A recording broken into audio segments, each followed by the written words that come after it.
Hello everyone, this is Warhawk Beyond 2040 and welcome to another edition of the Superman and Lois Season 1 review series.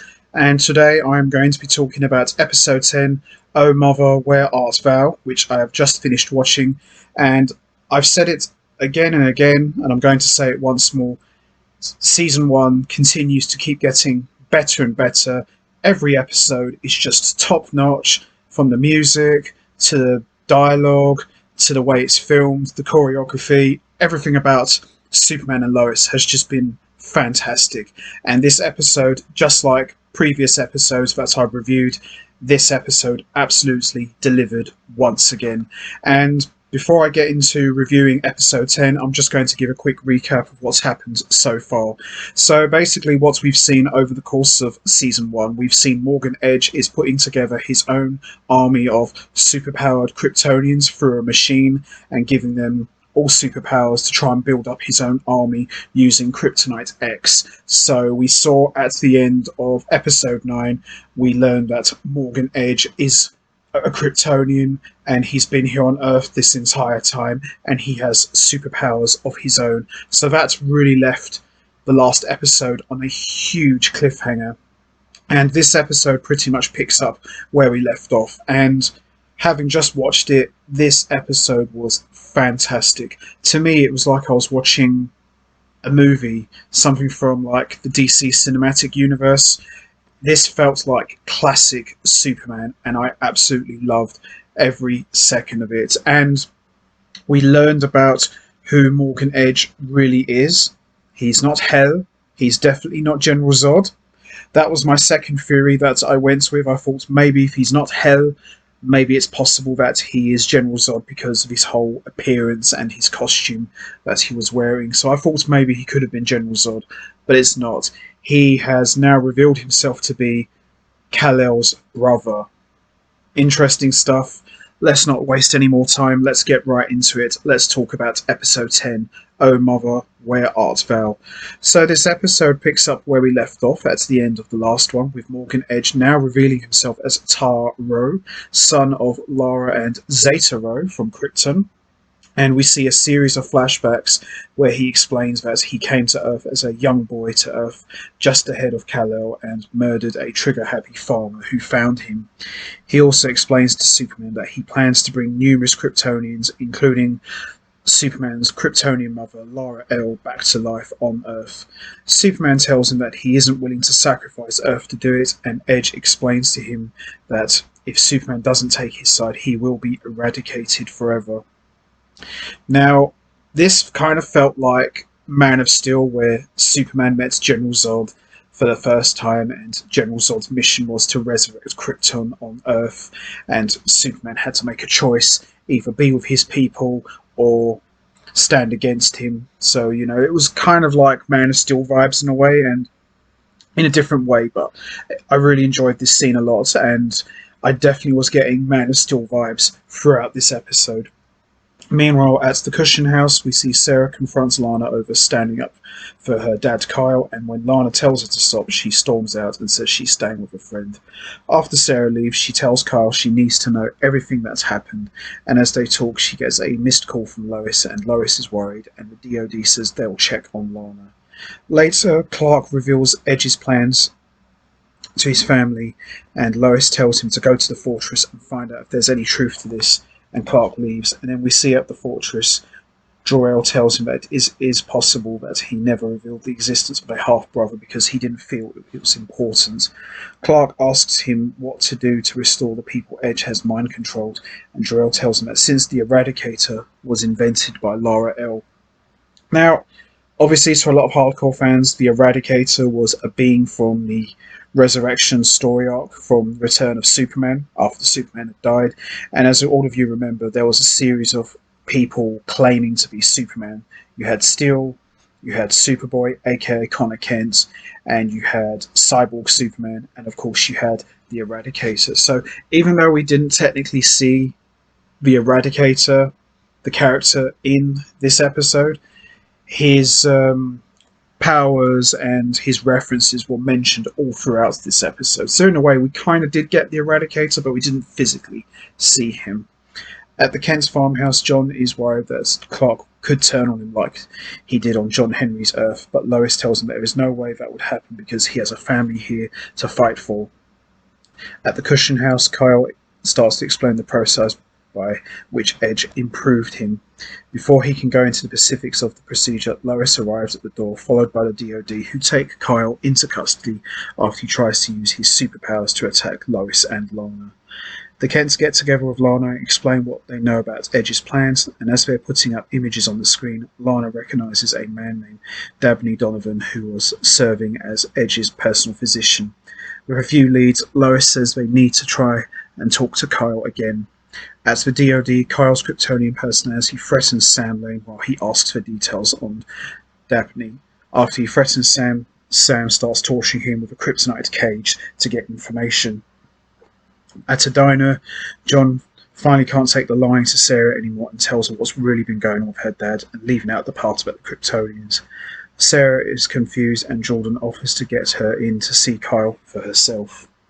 At the Kent's farm, Lana is miserable and worried while Lois tells Clark that she suspects Edge needs time for the subjects to finalise their process, and that's the only reason he allowed Superman to have time to make up his mind.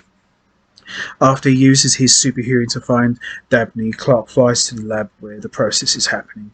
They ask Dabney to reverse the process, but he says he hardly understands it, and to reverse it they need to find the person who invented the technology. Lois walks Lana through the DoD, and Lana is shocked to see Superman in person and says that she's only ever seen Superman on TV, and to actually see Superman in the flesh is kind of a surreal moment. Talking with Dabney, Superman asks how to get Lara L into the real world, and Lana offers to be the vessel for Superman's Kryptonian mother. Lois and Superman don't like the idea, but Lana is determined to save everyone, including her family and everyone in Smallville. The DoD and Superman leave Lois and Lana to talk it out. She argues convincingly, and Lois eventually relents and agrees to let her go through with this. Jonathan and Jordan are trying to smuggle Sarah in, but security stops them at the door, and Jonathan convinces Sam to let them in to see her dad just for a minute. When she calls out to Kyle, he reveals his Kryptonian side, who threatens to kill Jonathan and tells Sarah that Kyle is dead. Lois tells Clark that he needs to talk to Lana because Superman's words of wisdom will help her. He tells her thank you, but he doesn't have to do this, and she tells him that she doesn't think he really believes that, and that he sees her as a hero for what she's about to do. Lois calls Lana in, and she goes to be implanted with Lara's consciousness. You know, in all of the Superman mythology that I've read or have seen in the media, Lana Lang didn't really have much of a big part, other than Smallville, but in a different way. So to see Lana as an adult in this show actually have a big part in this episode was quite refreshing, because I always remember Lana as just being this girl next door and didn't really have a whole lot to do. So to actually see her have a big part in this, I was quite surprised, but pleasantly surprised at the same time. We then see Lara wakes up in Lana's body and immediately recognises her son. Lana tells Superman that she never intended Kryptonians to supplant another race with her resurrection science. Lana, through Lara, confirms what Edge said, and that she was matched with Zeta Rho, but chose Jor-El out of love. She reveals that Zeta Rho had stolen the stun stone that had Lara's consciousness, and she tells him that she worried about him being raised without a mother, and that hearing about how great Martha Kent was makes her really happy. Jordan goes to see Sarah and tries to help her cope with what's going on. She's upset and confused and worried that her telling Kyle off is the last thing she'll ever say to him, that she'll lose her dad forever. Jordan tells her they have to hold on to hope. Leslie goes to see Edge, who wants to rally their troops to attack Superman and retrieve the Eradicator. At the site, Lara reveals that the consciousness in the body doesn't die until the new consciousness is completed its transition, which can take weeks. Edge calls Superman, and Superman says his goodbyes to Lara and flies off to see him. Edge confronts Superman, asking why he loves humanity so much. He reveals he was hunted as a child and captured by people in the British countryside where he landed. Superman tells him that not everyone is like that, but Edge isn't having any of it. At the diner, Sarah tells Jordan she understands why he left her concert, since he knew about everything that's been going on, and while Clark tries to get through to Edge, he is calling his troops to his side. As the swarm descends on Superman, Edge asks him to decide now, us or them, and Superman tells Edge that there is no us or them and takes to the air with loads of Kryptonians following him back to the Eradicator. Superman tells him that he will use his slow flare power to supercharge the Eradicator and depower all of Edge's armies all at once. As we see there is panic in the streets, Sarah goes to see Kyle in his cell and stands tearfully in front of the cage. Superman takes the air as the soldiers attack him with heat vision. He blasts the Eradicator with his own heat vision, eventually creating a solar flare, and a wave of energy depowers all of the Kryptonian soldiers, including Kyle, who calls out to Sarah, who kneels to talk to him. We then see the DoD rounds up Edge's soldiers, all of whom have been shocked by what's been going on, and Lois checks on Lana, who's been restored back to normal. Lana runs through the hallway to see Kyle is okay, and that she's happy that her family have been reunited. And at the end we see Superman, now powerless but still holding onto the device, is blown back into the fortress where he crawls through the snow to recover. Elsewhere we see in the desert Leslie and Edge reunite, and he tells them that it's just them for now, but all is not lost. And that pretty much ends episode. Above all else, excellent episode. Really enjoyed this one a lot. Really experiencing lots of Man of Steel vibes going on here, especially with the way Edge and Superman collided at the beginning of the episode. And seeing Superman flying up into space with all of the Kryptonian superpowered army following him was just absolutely brilliant. And this for me is once again another top-notch episode from what's been an amazing show right from the first episode all the way up to now. And I'm really looking forward to seeing what's going to happen next. So that's going to be it from me. I'm going to wrap this up now. What was your thoughts on episode 10? Did you enjoy it? How did you feel about Lana being the vessel for Lara L? Did you enjoy that? And were you impressed with the role that she played in this episode? And also, now that everyone has been restored back to normal, what do you think Edge's plans are going to be now?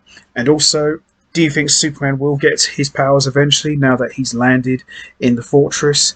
And what kind of collision do you think we'll see Edge and Superman have? You know what to do, guys. Hit the like button, hit the subscribe button, leave your thoughts and comments down below, and I will see all of you next time for another edition of the Superman and Lois Season 1 review series, where I am going to be talking about episode 11, which I am very much looking forward to talking about. Should be a good one, and I'm really interested to see how that's going to play out, especially with the way episode 10 just ended. So, really looking forward to that. Can't wait. So until next time, take care everybody and stay safe, and once again, thanks for listening.